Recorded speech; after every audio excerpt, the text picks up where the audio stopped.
Olá, sejam bem-vindos a mais um episódio aí do Conect Advogados aqui na Diário TV e também no YouTube. E hoje nós temos aí a presença do ilustre presidente da OAB aqui de Teresópolis, 13ª subseção. A gente vê que o programa está ficando importante quando vem alguém tão importância assim, né, como o Dr. Ed de Paulo, mais conhecido aí como Edinho, né, para a gente. Né, e o Dr. Ed, ele é advogado especialista em Direito Civil, pós-graduado em Civil e Processo Civil e graduado em Direito aí pela renomada Universidade Católica de Petrópolis. Atualmente, como já disse aqui, presidente da OAB de Teresópolis, né, na nossa 13ª subseção. E antes, só relembrando um pouco aí do que é o Conect Advogados, é trazer para a sociedade, conectar a sociedade à advocacia, né, fazer com que a advocacia saia um pouco do mundo jurídico ali, daquele juridiquês, e leve para a sociedade para entender um pouco mais sobre o direito e conhecer um pouco mais sobre a advocacia em si, sobre o dia a dia da advocacia. Falei um pouco aqui do seu currículo aí como advogado, mas queria que você se apresentasse também quem é o Edinho, não só o Dr. Ed, mas quem é o Edinho também. Sim. Uhum. Bom, primeiramente queria agradecer ao convite, né, e ao espaço. É importante, né, que a gente tenha cada vez mais espaços para poder estar divulgando a profissão, né, nesse nosso trabalho do dia a dia da advocacia, né, na luta da advocacia de levar o direito até o cliente. É importante a gente ter esses espaços e estar esclarecendo, né, a população, de forma geral, de tudo que acontece. Bom, eu me chamo Edio de Paula Ribeiro Júnior, sou nascido e criado aqui na cidade de Teresópolis. Como dito antes, né, cursei a Universidade Católica de Petrópolis com muito orgulho. Gostei muito de ter feito direito lá. Na época era um pouco mais difícil, porque a gente tinha que ir e voltar todos os dias. Era tudo presencial. Não era como né? hoje, mais fácil, né, que nós temos, graças a Deus, 2 faculdades de direito em Teresópolis. E há 30 anos, né, estou trabalhando com advocacia e tenho muito orgulho disso. Né? Eu amo ser advogado e tenho, com isso, uma ligação muito forte.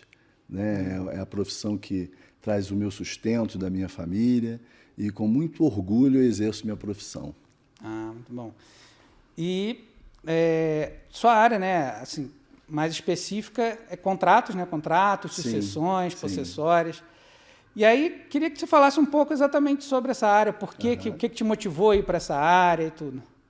Na verdade, né, quando nos formamos, existe uma dúvida muito grande em que área que nós iremos atuar. No meu caso, quando eu me formei, eu tive a grata satisfação de dar meus primeiros passos na advocacia no escritório do Dr. Edson Castor do Amaral, que na época era presidente da OAB. E o Dr. Edson atuava muito nessa parte de contratos, de direito civil. Então, eu acredito que inicialmente tenha sido essa influência, né, e esses primeiros ensinamentos que eu tive no escritório dele, né, que fez com que eu me dedicasse mais a essa parte, né, do direito. E é uma parte muito ampla também, né, e que vem se transformando de forma incrível nos últimos tempos. Né? É verdade. Contratos, então, nem com se fala, certeza, né? Com certeza. Mudando muito. E a legislação também alterando muito, né? É verdade. Por exemplo, em questão não dos contratos em si, mas de sucessões, por exemplo. Agora, essa questão até do inventário extrajudicial. Sim. Aí... eu costumo dizer, né, nos últimos 30 anos, exatamente o período que eu tenho de advocacia, né, e eu lembro que, só fazendo uma conexão, quando eu entrei na faculdade, eu entrei em 89. Então, logo que foi promulgada a nossa Constituição, né, no ano seguinte eu entrei na faculdade. O que foi muito bom, porque eu já comecei a estudar pela Constituição nova. Né? E o que aconteceu? Desse tempo para cá, a gente teve um movimento muito forte de judicialização. Até as próprias leis que foram feitas, logo depois, né, o Código de Defesa do Consumidor, leis que, por um lado, possibilitavam o acesso à justiça da população, mas também, de uma certa forma, motivavam o cidadão a judicializar todas as questões. Hoje, e agora a gente vê, né, eu noto isso em todos os eventos que participo, e cursos e palestras que a gente ouve, de pessoas, de grandes pensadores do direito, né, que hoje a gente vive um movimento contrário, de desjudicialização. E aí você falava do inventário extrajudicial, se você parar para anotar, isso tem sido uma tendência do direito. Várias áreas, né? Em várias áreas. No direito civil, então, hoje a gente faz tanto o inventário extrajudicial, a adjudicação compulsória extrajudicial, uso capião extrajudicial. Então, assim, não sei se você chegou a acompanhar, nós tivemos uma palestra ministrada pelo Dr. Rubens Viana, lá na OAB, onde ele falava de um projeto de lei, por um lado bom, mas por outro lado muito perigoso, onde o cumprimento de sentença lembro dessa palestra. Passaria a ser também extrajudicial. Também, Ou seja, isso é uma comprovação clara de que a gente vive realmente um movimento de desjudicialização e que está se concretizando.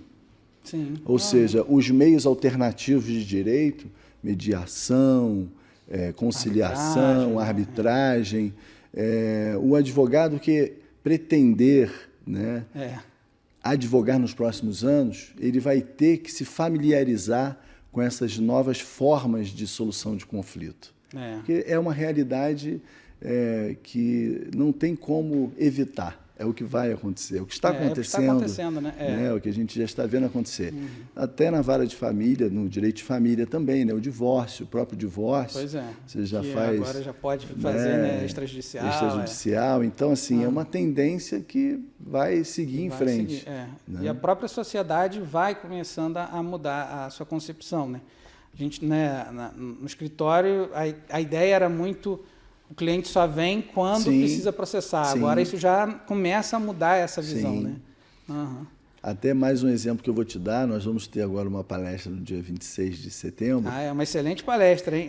Que daqui a pouco a gente fala sobre isso de novo. Uma oportunidade, né? Principalmente nós que somos de uma comarca de interior, a gente sabe que às vezes é difícil a gente ter acesso presencialmente a determinados palestrantes e tal, e o Dr. Fred Didier nos deu a honra, ele vai vir de Salvador para ministrar essa palestra para a gente. Eu lembro que eu fui a um congresso em Natal para assistir o Fred Didier, isso anos atrás. O tema me chamou muito a atenção, o tema que ele escolheu, tá? E que confirma tudo que eu falei até agora com relação à desjudicialização. O tema que ele vai falar é a advocacia na justiça multiportas. O que seria isso? Seria exatamente esse acesso à justiça, né? Que você tem essas etapas extrajudiciais e que aí os advogados vão ter que estar se instruindo, se informando, né? Para poder, com força, estarem levando para os seus clientes as melhores opções antes de judicializar uma questão. Então, esse é o mote, né? Ou seja, a gente sabe que hoje a gente tem uma justiça inchada, deficitária. A reclamação de morosidade na justiça, ela não é local, nem regional, ela é nacional. Né? A gente incentivou durante anos a judicialização. No entanto, os tribunais não se aparelharam para receber essa quantidade de demandas. Né? E principalmente aqui no estado do Rio, a gente tem hoje uma política do atual presidente do Tribunal de Justiça do Rio de Janeiro, que insiste em não contratar. Verdade, esperamos que isso mude mais para frente, muito embora a gente esteja sempre lá, através da OAB, né, batendo na porta ali do tribunal, tentando acelerar os processos, né, tudo que todos queremos, né? Uma justiça mais célere. Isso faz parte até do nosso juramento quando a gente recebe a carteira, né? A gente entrega uma justiça num tempo razoável para as pessoas, né? Razoável. E é muito essa mudança de cultura a gente vai ter que passar, né? Com certeza. Com certeza, Com certeza. Já vem passando, né? E não só a gente, mas a sociedade passar a entender que o advogado não é só para a questão judicial, né, para um processo judicial, processo contencioso que a gente chama, né? E aí eu abro até um parênteses assim para te parabenizar sobre o tema do seu programa e o objetivo dele. Porque vai ser necessário que os operadores de direito, os advogados, né, passem a, de forma insistente, informar a população e seus clientes dessas novas formas de solução de conflito. É verdade.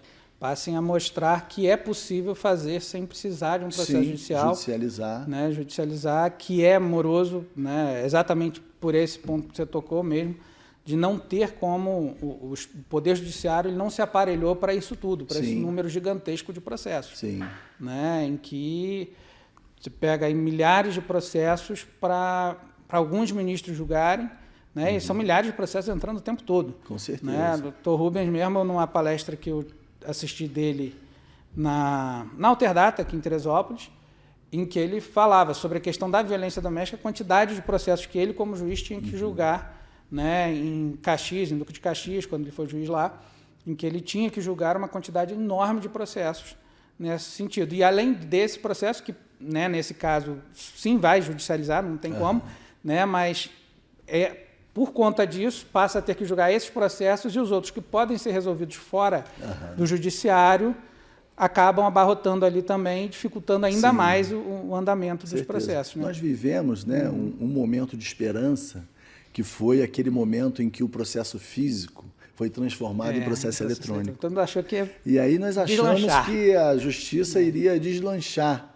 No entanto, né, isso foi, na verdade, uma falsa ilusão.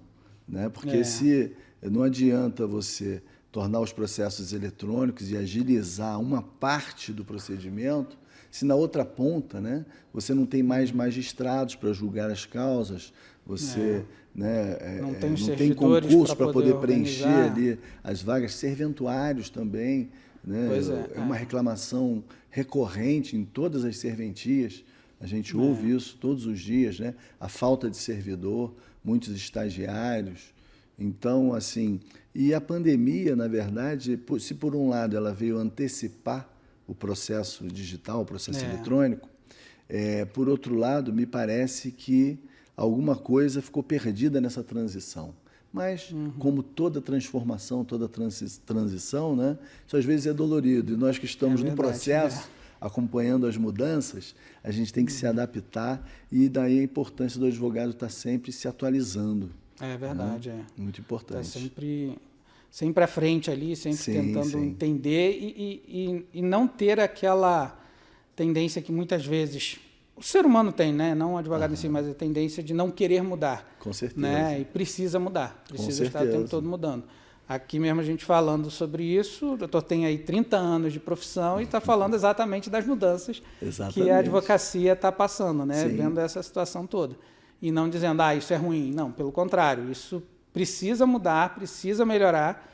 Tem a dor ali, né, pela questão exatamente da dificuldade que é em mudar a mentalidade, mudar a concepção que a gente tem de uma advocacia que tinha pouco tempo atrás para uma advocacia hoje que a gente tem que fazer para atender no final, que é o cliente, conseguir atender bem o cliente, dar a ele o atendimento adequado para que seja feita a justiça ali. Né? Com certeza. Na verdade, é uma mudança de paradigma. Né? Se a gente for olhar no direito comparado, né, em outros países, esse tipo de solução alternativa, de meios alternativos de solução de conflito, já existem em muitos países. Então, na verdade, não é uma inovação, seria, na verdade, uma inovação necessária e inevitável para a nossa situação aqui no país. Verdade. Mas a gente, às vezes, até vê, quem tem costume de ver muito filme, né? Pensa de ver lá, talvez, naquelas soluções de questões cíveis, né? Nos Estados Unidos ou em outro local, que você tem, antes da parte da questão ser judicializada, você tem ali o que parece uma arbitragem, uma mediação, uma tentativa de conciliação. Então, assim, é o caminho. Né? E aí, aqui também é importante pontuar que a seriedade, né, do profissional do direito, ela é muito importante nesse tipo de atuação, porque o advogado passa a ter uma atuação diferente, né, na relação jurídica. Exatamente. Então, na hora de você orientar um cliente com relação a um contrato, né, vamos falar assim, que é a área que eu atuo bastante. Primeiro que hoje a gente tem umas facilidades com relação ao contrato que eu fico, às vezes, muito contente. Né? Antigamente, se você tivesse que firmar um contrato, uma pessoa em Teresópolis e a outra no Rio de Janeiro, já era complicado, você tinha que ir lá. Hoje você consegue, né, firmar um contrato, a gente tem assinatura eletrônica, né, assinatura digital, faz as tem tratativas vários todas ali online, meios de você, com segurança, firmar os seus contratos. Né? Agora, para essa solução alternativa de conflitos ela poder valer e começar a girar no meio jurídico, é preciso que os advogados, lá no período embrionário, lá no período contratual, naquelas cláusulas lá que constam no contrato, que ele faça constar lá, né, a primeira tentativa de solução, caso haja alguma coisa a ser resolvida no contrato, que seja tentado através de uma mediação, de uma arbitragem. Sim, não é verdade. Antes de se judicializar.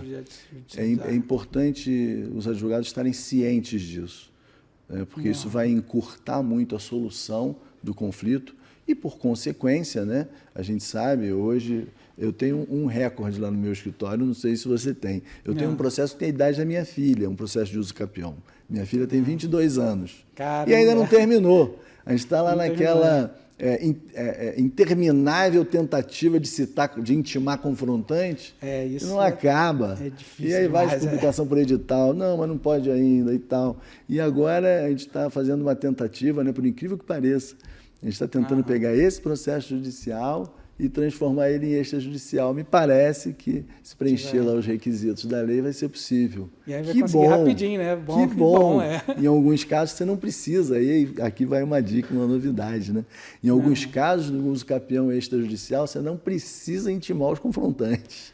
Isso é bom. Uma beleza, né? Uma beleza, que aí vai uma dica de resolver, ouro, né? Dica de ouro mesmo. Não é? Importante isso. Né? E Teresópolis tem muita situação que gera processo de uso capião e tudo, né? Com certeza, com certeza. E são processos, historicamente, são processos muito demorados. Muito demorados. Aí como que o advogado faz um parcelamento de honorários em 22 anos? Não tem como, a pessoa ficar pagando todo mês ali, difícil, né? Então, falando em honorários, né, é importantíssimo para a classe isso. O advogado está se qualificando, né? É por isso que a gente sempre insiste, né? E aqui agora falando um pouco da OAB, né? Enquanto presidente da OAB, é importante, né? A gente tem uma preocupação muito grande com a qualificação do advogado. É importante que ele esteja preparado para trazer o que tem de mais novo para o seu cliente. Isso também faz parte de uma defesa ou de uma atuação eficiente, né? É lógico que existem determinados casos que as soluções amigáveis e consensuais, elas não são possíveis. Sim. Mas, para isso, existe a arbitragem, né? Pois é. Vai ser importante o advogado estar com intimidade com esses novos recursos. Né? E falando até, né, como você tocou na questão exatamente dos honorários, isso é algo que o advogado tem muita dificuldade de cobrar. Sim. E o cliente tem muita dificuldade de aceitar aquele valor porque não consegue ver todo o trabalho que é feito. Né? E, obviamente, se você tem um procedimento e um processo mais célere, né, o advogado recebe seus honorários antes. Exatamente.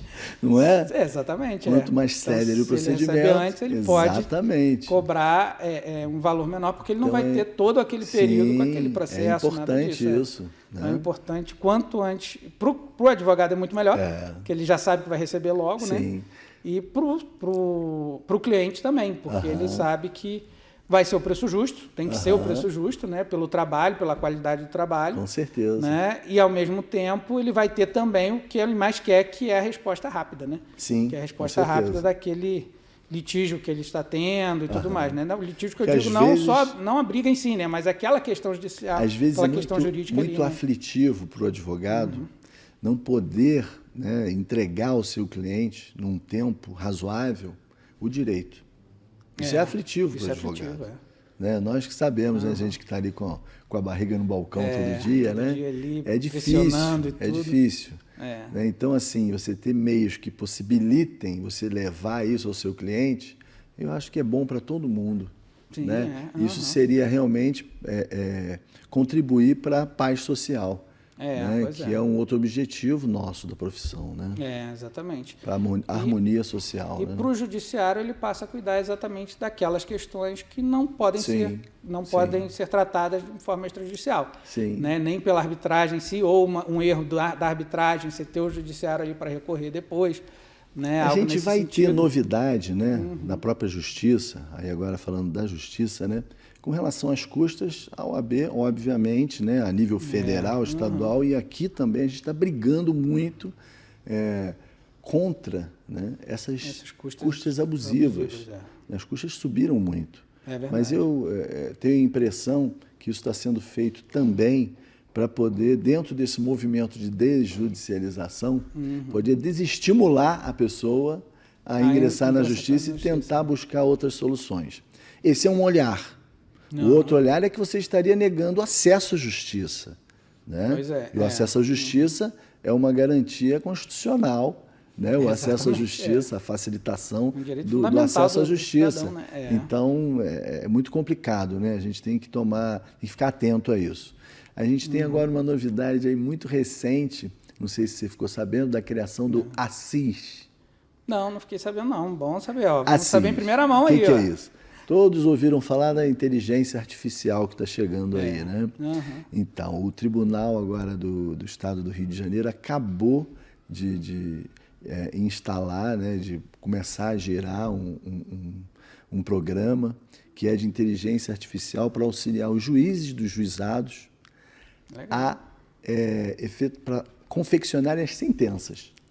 Muito bom, hein? Engraçado que vai ter muita resistência, mas é muito bom. A gente sabe que esse assunto é muito polêmico, né? Sim, A gente tem áreas em que o uso da inteligência artificial não será possível. Direito de família, em divórcio, aquelas questões mais pontuais, né? Mexem muito com a questão Eu acredito até que no si, juizado, como são questões consumeristas e que se repetem muito, dependendo do que seja, pode ser que funcione. Engraçado que há pouco tempo atrás eu tinha até pensado, tinha tido uma ideia nesse sentido, de um juizado inteligente, mas que se teria que modificar a lei federal, né? Encurtar o procedimento, para ser mais rápido ainda, porque eu não sei se todos notam isso, né? A gente teve uma evasão do juizado, devido às péssimas e baixas sentenças, mesmo tendo caído a súmula 275, né, do mero aborrecimento, não adiantou. Não adiantou. A gente continua tendo sentenças insignificantes. A queda da súmula 275 foi muito trabalho da OAB, né? Muito trabalho, muita pressão. Então, quer dizer, houve um trabalho enorme. Mas ainda assim não foi suficiente. E aí essa evasão, talvez ela cesse, né? Porque o que acontece? O juizado ele é uma justiça muito boa para a população. Você ter acesso gratuito em primeiro grau, isso não é em qualquer lugar do mundo que tem. Pois é. Né? Uma justiça é um tipo de acesso à justiça democrático. Sim. Né? Exatamente, e que, poxa, na verdade não era para ter uma evasão, era para aquilo estar sendo utilizado de vento em popa. Aumentando, crescendo, mas o número de não, ajuizados. as pessoas estão preferindo tentar uma gratuidade ou pagar até custas altíssimas na vara civil, ao invés de ir no juizado e ter toda aquela limitação e não ter uma sentença ruim, que se traduz em justiça. Que se traduz a justiça, exatamente. É isso. É verdade. Mas essa novidade aí do ACIS. Isso é muito bom. ACIS mesmo, a sigla. Né?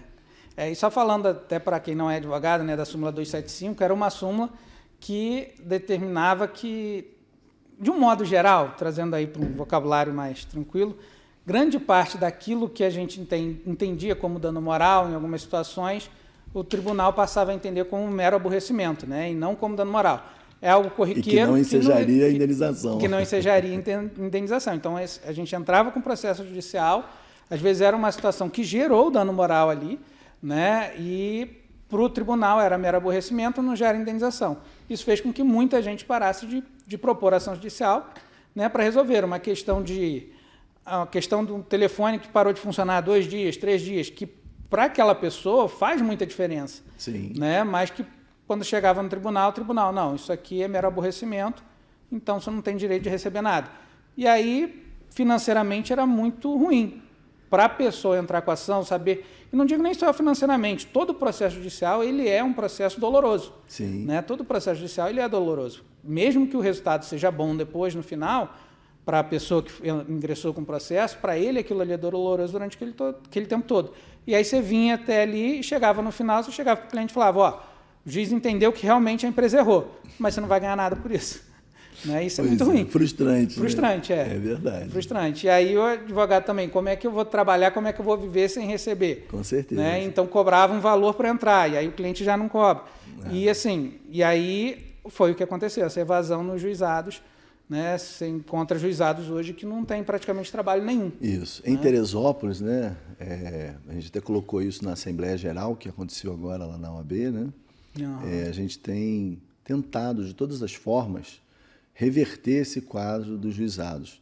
A gente conseguiu, a doutora Neuza Medeiros nos ajudou muito, porque num outro momento em que ela participava, ela conseguiu um parecer favorável da Corregedoria do Tribunal para a implantação aqui de uma vara fazendária. E a gente viu que um dos motivos da morosidade das varas cíveis é essa acumulação da vara civil com as questões de execução fiscal e tudo mais. Que as 3 varas cíveis se revezam nisso.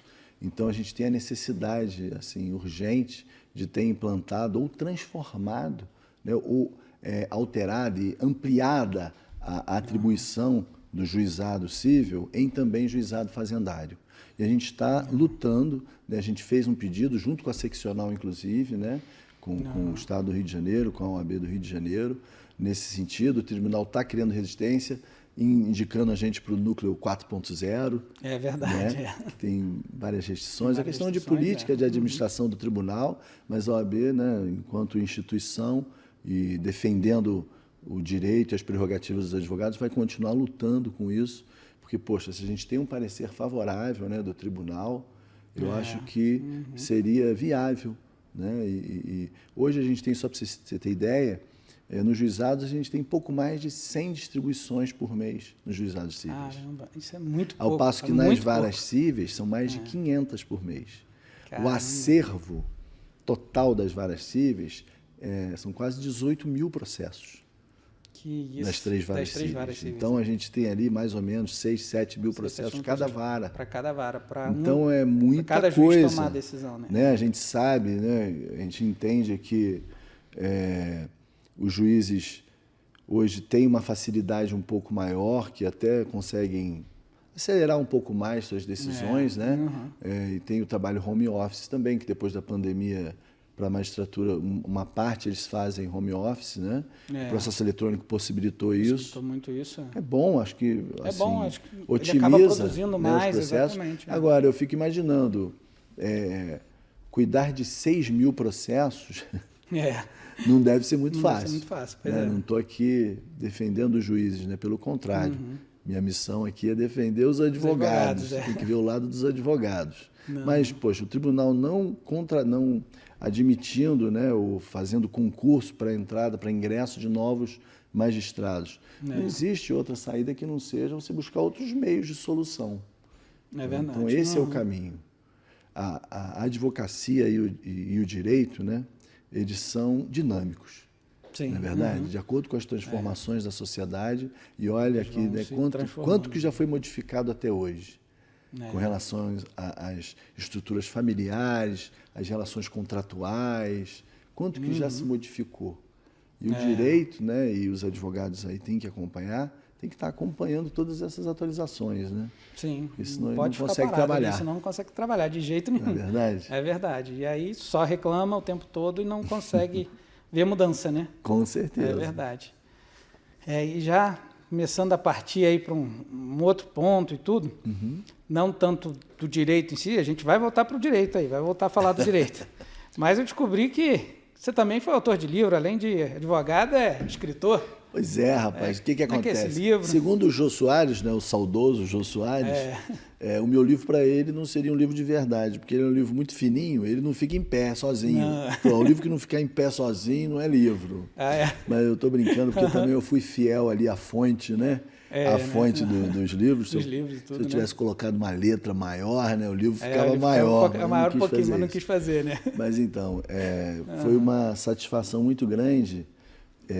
Um evento que aconteceu na minha vida, né, familiar, que foi o nascimento dos meus filhos. Não. E na época, né, do nascimento dos meus filhos, o meu filho nasceu em 2000 e a minha filha nasceu em 2002. Ah, tá. Então, nessa época, eu atuava muito em vara de direito de família.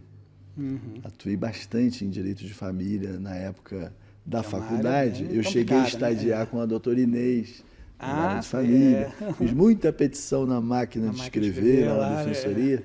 Mas então, eu notava que os casais, após o nascimento dos filhos, muitos, né, um percentual grande, ao invés de ficarem mais unidos, eles se separavam. Não, caramba. E aí, eu, assim, o nascimento dos meus filhos, para mim, foi um divisor de águas na minha vida. Né? Não, Porque eu acho realmente uma dádiva, né? O ser humano poder, através de um ato de amor, né? Marido e mulher, gerar uma nova vida. Né? Então, assim, vida que você vai cuidar, vai ter que cuidar, ensinar, tudo isso, Deus né? dotou o homem, né, e a mulher de um dom, né, um dom divino. É um dom divino, Né, de criação de uma vida.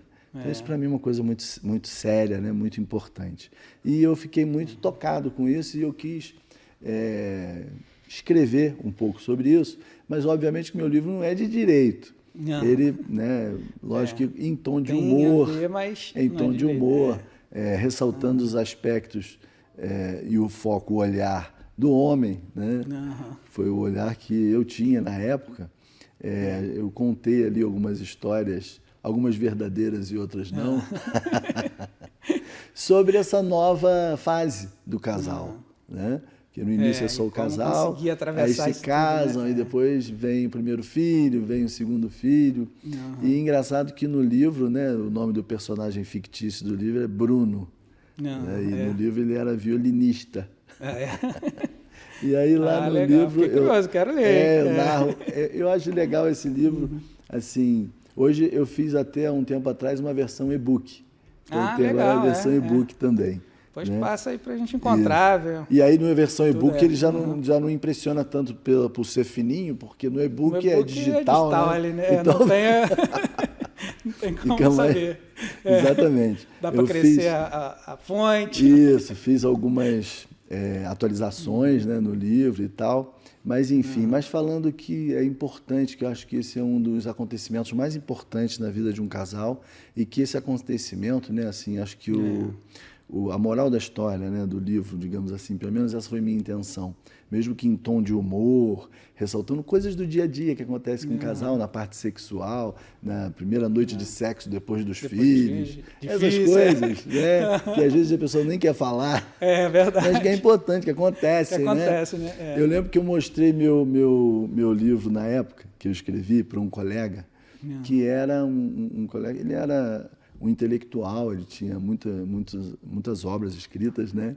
E o comentário que ele fez me chamou muita atenção. Ele falou: Edinho, você foi extremamente sincero, você não podia ter sido tão sincero assim. Você tinha que ter sido um pouco mais dissimulado. Eu falei: não, então eu acertei, minha intenção foi essa. Queria mesmo.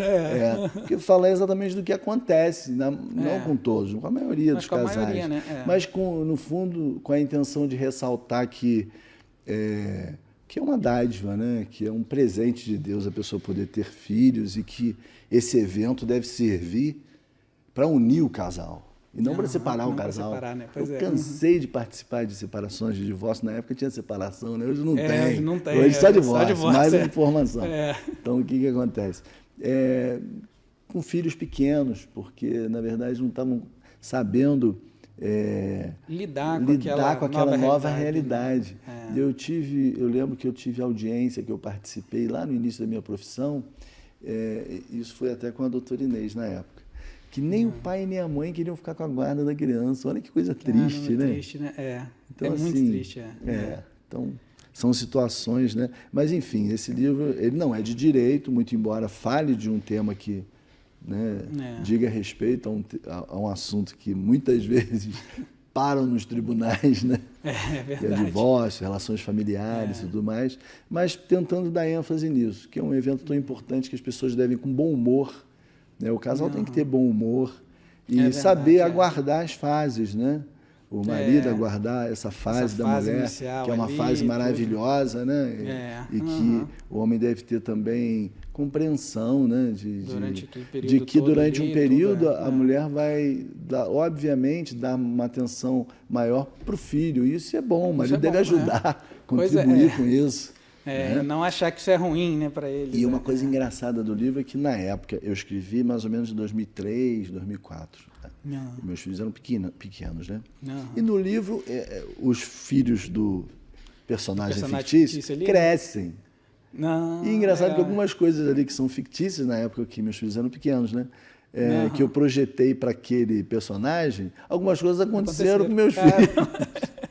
Você vê que, né, vê que as situações se repetem. Ali, né? Por mais que a história fosse fictícia, são as situações que se repetem ali, né? Exatamente. Mas aí, e na época, quem fez a capa do meu livro, fez a mão livre, desenha muito bem, foi o Dr. Davi Fernandes. Ele desenha muito bem. Aí a capa do livro é o casal com os nenéns no meio e o relógio marcando 3h30 da manhã. Eles acordam. Todo mundo que tem filho sabe que acorda. É a imagem emblemática, né? Do casal que tem filho pequeno, é isso. Então foi assim, foi uma satisfação muito grande ter escrito esse livro. E além, né, além de advogado, escritor, você tem algum hobby? O doutor tem algum hobby? Então, eu sei que anda muito de moto, né? Eu gosto de moto.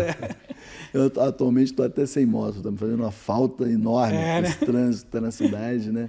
Mas eu realmente gosto muito de moto, eu ando de moto desde adolescente. Depois, né, que fiquei maior e assim, a gente tem um grupo, né, de moto, a gente costuma fazer viagens, e isso legal, é muito bom, sabe? Uma coisa eu tenho medo, eu confesso que eu tenho medo de moto, também. Mas... Já me machuquei muito, mas com prudência, né? Com equipamento, né? Tudo direitinho.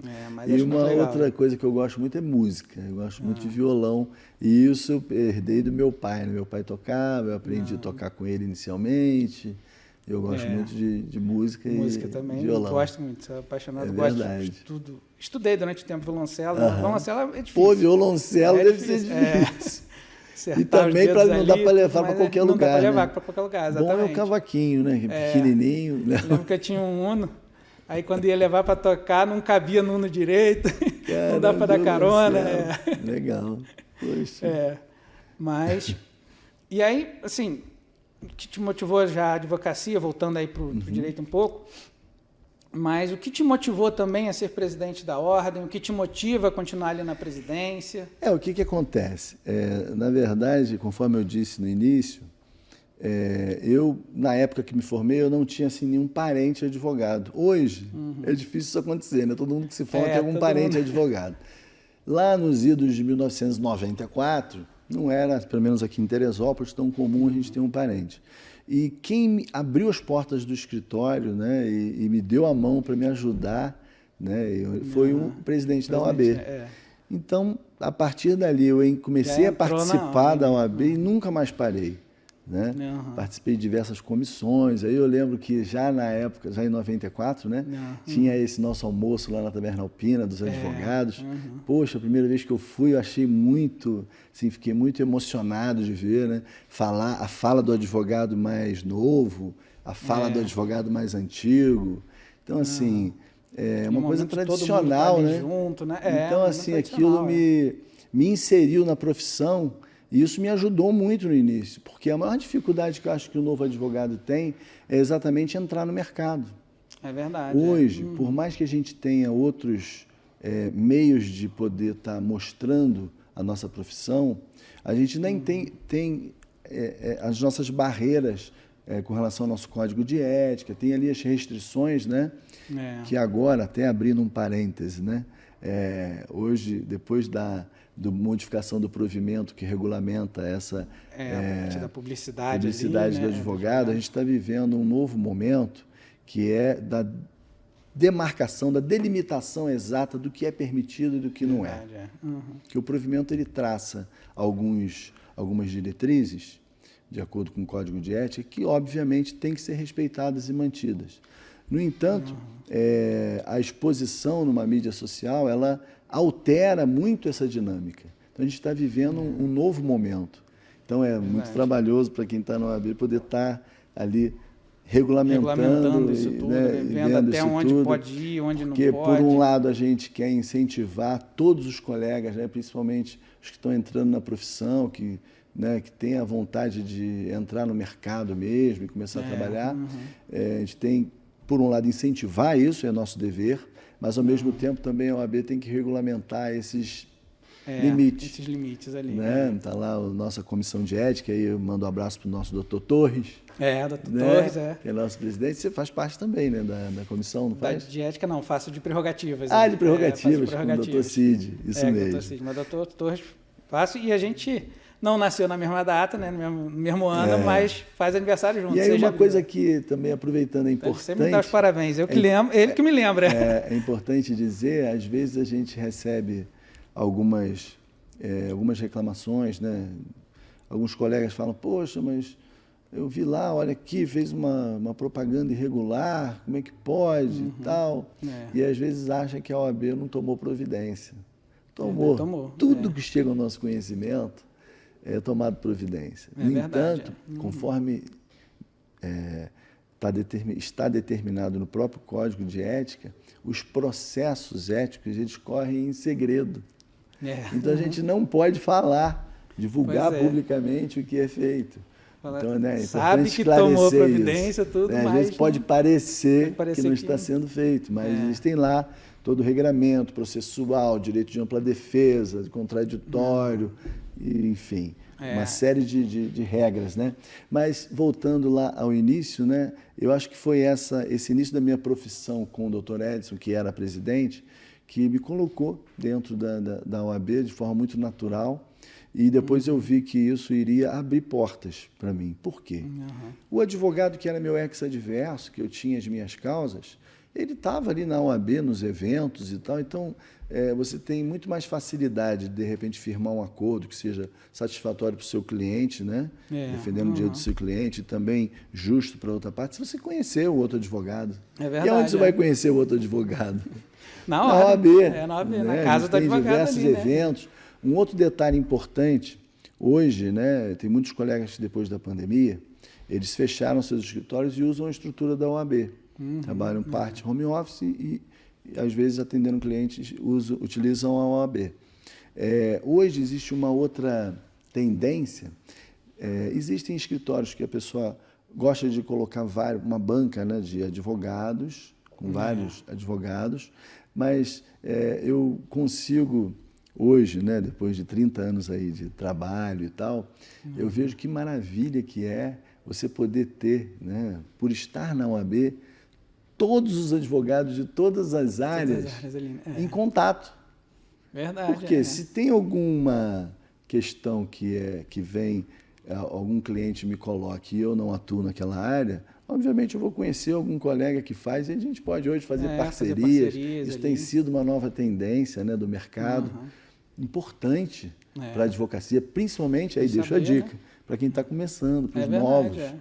Né? Então, se aproxime da OAB. Nosso trabalho, né, assim, da última gestão para cá, e antes também, né, eu fui vice durante 2 mandatos, né, e agora estou no meu primeiro mandato de presidente. A gente tem insistido muito em levar até o advogado essa noção de pertencimento da OAB. A OAB é a casa do advogado.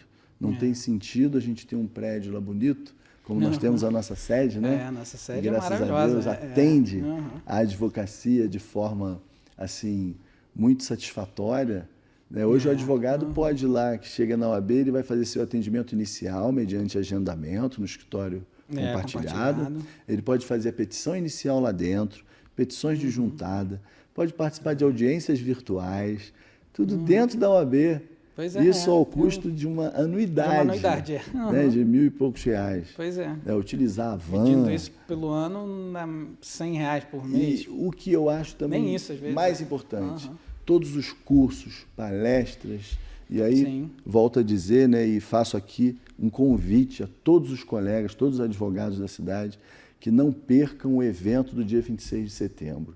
Dr. Fred Didier, tem que estar lotada, hein? Dr. Fred Didier está vindo de Salvador, pessoalmente, para poder ministrar essa palestra para a gente, de um tema atualizado demais. Né? Ele, poxa, é um um profissional brilhante, né, inovador, um ícone aí do processo civil. Né? Sabe que o processo civil não ficamos sem ele, né? Pois é, o processo civil a gente usa subsidiariamente em todas as áreas. Todas as áreas, exatamente. Então, é importante. Então, convido todos vocês, né, todos os colegas, a comparecerem a esse evento dia 26/9, às 10h30 da manhã, na nossa sede. E aí falei até em lotar, como é que vai ser lá? Se a gente vê que vai lotar, a gente vai também transmitir ao vivo. Legal, tá? legal. Mas, inicialmente, mediante chegada, né, por ordem de chegada, a gente vai ter lá os locais. Vai chegar cedo, bem cedo, para não perder o lugar lá. É importante, é importante. E dou os parabéns por conseguir convidar alguém né, de tamanha envergadura ali, como E aí, aqui, gostaria também, né, enquanto estou presidente da OAB, de mandar um abraço para toda a minha diretoria. Né? Essa diretoria... o doutor Roberto, que é meu vice, a doutora Clarissa, que é secretária-geral, a doutora Gisele, nossa secretária adjunta, e o doutor Marco Aurélio, nosso tesoureiro. Eu, durante esses 30 anos de OAB, participei de muitas gestões, né, de muitas diretorias, com o doutor Jefferson, com o doutor Rodrigo Ferreira. Né? E aqui até queria fazer uma reparação. Eu lembro que, de uma outra vez que eu falei da nossa sede nova, eu falei da gestão que eu participei como vice do Dr. Rodrigo e deixei de mencionar o quanto ele contribuiu para que essa sede fosse construída. Né? Então, eu queria deixar registrado aqui. Importante dizer, né? Eu acho que a gente deve sempre lembrar do trabalho daqueles que passaram. Eu acho que um povo sem história, ele não tem o mesmo valor, na verdade. A gente deve ter abertura para o que é novo, mas a gente deve valorizar o que passou. E o doutor Rodrigo, né, ele é uma pessoa, um amigo meu, pessoal, né, e que ele contribuiu muito para a construção dessa sede nova. Verdade, né? lembra a luta que foi, lutou muito. E o doutor Luciano Bandeira, da seccional, cumpriu um compromisso conosco no meio da pandemia. Ele entregou essa sede para a gente, na época eu era vice de Rodrigo, né? Entregou para a gente no meio da pandemia. Então, queria só deixar registrado aqui. E ajudou muito desde a época da pandemia, né? Isso, para fazer uma reparação que a gente tem que ser justo. É verdade. Né? O doutor Rodrigo, ele contribuiu muito para a construção dessa sede. Nós já estamos finalizando, infelizmente o tempo curto, se não continuava aqui. Tem muito ainda para aprender com o doutor Hélio. E na última pergunta que eu gosto de fazer aqui no podcast é exatamente o seguinte: qual o principal conselho que você deixaria para as pessoas que nos ouvem, que nos assistem? Então, para os advogados que nos assistem, o conselho é: se aproxime da OAB. Né? Tenha uma noção de que a OAB é a sua casa, tenha uma noção de pertencimento, de que a OAB é a casa do advogado e que lá a OAB vai estar sempre de braços abertos para recebê-los. Hoje nós estamos lá, amanhã serão vocês que vão estar conduzindo. E a OAB, né, todos os advogados que trabalham na OAB, é um trabalho voluntário. Então a gente não ganha nada. Tem muita gente que acha que o presidente da OAB ganha, não ganha nada. Não ganha nada. Ganha muito trabalho. Então é importante que a gente tenha sempre pessoas de boa vontade para poder estarem contribuindo, né, e sempre visando a dignidade da profissão e dessa entidade que, se não é uma das mais importantes, acho que eu ouso dizer que é a instituição mais séria de classe desse país, a entidade de classe mais respeitada desse país, uma das mais respeitadas, né, é a Ordem dos Advogados do Brasil. Que tem participado em toda a história aí, desde que surgiu, tem participado da história brasileira. Se a gente parar para pensar, né, em todos os momentos em que a democracia foi colocada em risco, foi ameaçada, sempre esteve ali a OAB e um advogado. É mesmo. Então é importante, né, a gente continuar esse legado. Né? E para você, cidadão, né, eu peço que você também procure participar dos eventos que são abertos. A gente tem eventos abertos na OAB, abertos ao público, né? E hoje a gente sabe que a OAB, além de exercer essa função de levar o direito até seu cliente, existe um munus público. Hoje, através das nossas comissões temáticas, né, que nós conversávamos aqui, tem mais de 20 comissões nas mais variadas áreas do direito. Por exemplo, hoje a gente tem comissões que comportam equipes multidisciplinares, que têm vários setores da sociedade que participam médicos, assistentes sociais, psicólogos. Então, você da população... Não é só o advogado que está ali, não. Isso, procure se informar mais, né, do que é feito na OAB. E, o mais importante, procure sempre um advogado. Vai resolver muito problema antes de ser criado, né? Soluciona muitas questões. Previne muito, né? Sim. Tivemos uma conversa aí muito boa. Agradeço muito, doutor Edinho, né, por estar aqui presente com a gente, tirando muitas dúvidas e mostrando um pouco mais do que o doutor é como pessoa, que é como advogado, um advogado conceituado, presidente da OAB aqui. E se você gostou, né, não deixe de seguir as nossas redes sociais, curta, compartilhe, comente. Veja muito na Diário TV também, para que o Júnior continue permitindo que a gente faça aqui esse programa, né? E faça o C, aprendi hoje, faça o C aí do Connect, se conecte com a gente, né, para que a gente possa trazer mais assuntos aí sobre o direito de forma mais leve, conhecer um pouco mais das pessoas da nossa cidade e tudo, né, e aprender um pouco mais sobre o seu direito. Muito obrigado. Muito obrigado. Muito obrigado, Ricardo.